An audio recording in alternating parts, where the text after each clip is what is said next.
ઉતાવળ ક્યારેક ભારે પડી શકે છે। નડિયાદ પાસે એક ઘટના સામે આવી છે। અકસ્માતની ઘટના સામે આવી છે। અમદાવાદ વડોદરા એક્સપ્રેસ હાઈવે પર કાર હતી। એ કાર વડોદરાથી અમદાવાદ આવી રહી હતી અને એ કારને અકસ્માત નડ્યો છે। એમાં સવાર 10 લોકો હતા।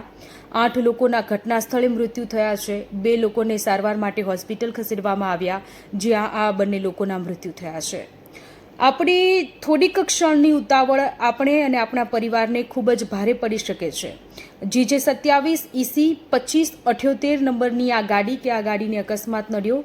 ટ્રેલર પાછળ ધડાકાભેર અથડાઈ અને 10 લોકોએ જીવ ગુમાવ્યા છે। એ જે દ્રશ્યો હતા એ હચમચાવી દેતા દ્રશ્યો હતા। માટે એક જ અપીલ અમે આપને કરી રહ્યા છીએ કે જ્યારે પણ આપ આપના પરિવારની સાથે ઘરની બહાર નીકળો ત્યારે તમે સુરક્ષિત રીતે ગાડી પોતાના કંટ્રોલમાં રહે એ રીતે ચલાવો, ઓવર સ્પીડિંગ ન કરો।